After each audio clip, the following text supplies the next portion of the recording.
Vous écoutez ITFM.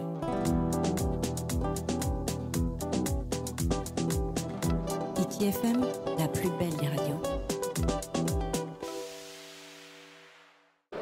Yaorana et Manava sur ITFM. Aujourd'hui, nous avons le plaisir de rencontrer quelqu'un qui s'est spécialisé dans les photos panoramiques.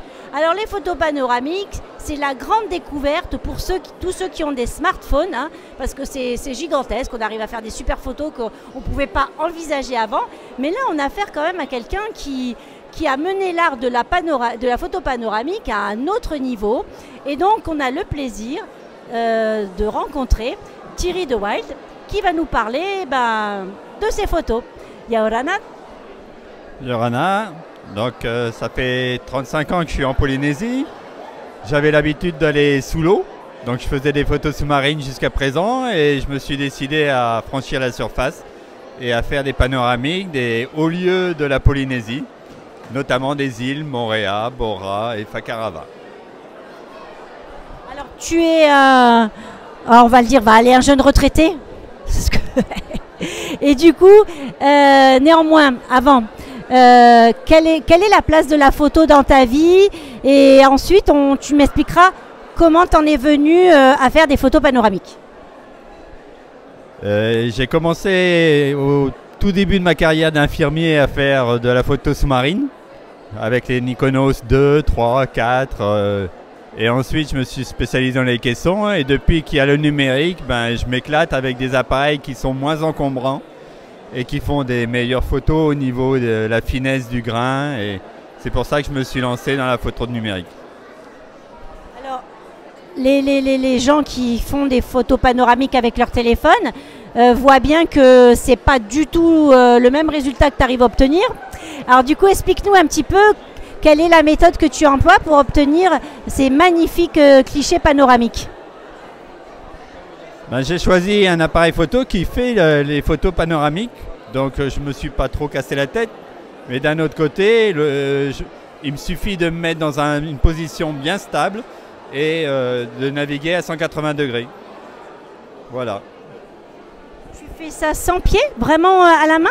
Parce que alors j'imagine que tu en prends pas qu'une et que tu t'y remets sûrement à plusieurs fois, mais ça enfin je veux dire, on aurait vraiment l'impression que c'est obtenu justement au moins avec un appareil photo sur un trépied, ce qui n'est pas le cas.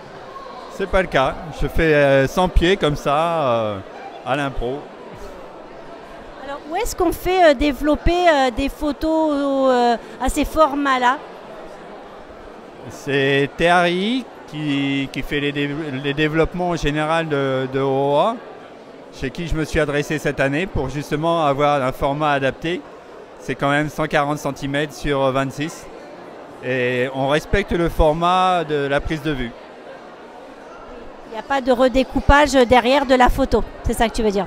Où est-ce qu'on peut retrouver tes autres photos si les gens seraient intéressés pour justement voir le reste de ton travail? J'ai sorti quelques photos sur mon profil que je donne sur l'étiquette, dwdthierry14@gmail.com.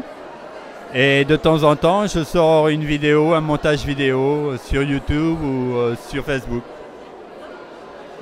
Donne le nom de ta page et Facebook et de ton compte YouTube, ça sera plus facile pour te retrouver. Sur Facebook, c'est Thierry Deville, TWD Thierry, voilà. Et YouTube, en tapant le nom de Ville de Thierry, normalement vous devriez tomber dessus. J'ai fait notamment des montages vidéo sur la Vallée Blanche, beaucoup de sous-marins en fait. D'accord. Est-ce que tu as d'autres expositions de prévues? Est-ce que tu vas aller vers cette démarche-là d'exposer ou pas? En 2001, j'avais fait un livre. À l'époque, c'était du format, c'était de l'argentique. Depuis que je suis au numérique, j'ai pas sorti vraiment de photos, ni de livres, ni de films, juste périodiquement. Ok, écoute, on te remercie beaucoup de nous avoir accordé quelques minutes. Tes photos seront exposées ici au musée de Tahiti et des îles jusqu'au 3 mars. Donc c'est un mois, un petit peu plus d'un mois d'exposition. On te souhaite de rencontrer ton public et on va te laisser le mot de la fin pour encourager tous les gens à venir découvrir tes photos et ceux de tes collègues. Merci beaucoup de m'avoir interviewé. À la prochaine. Anna. Vous écoutez ITFM.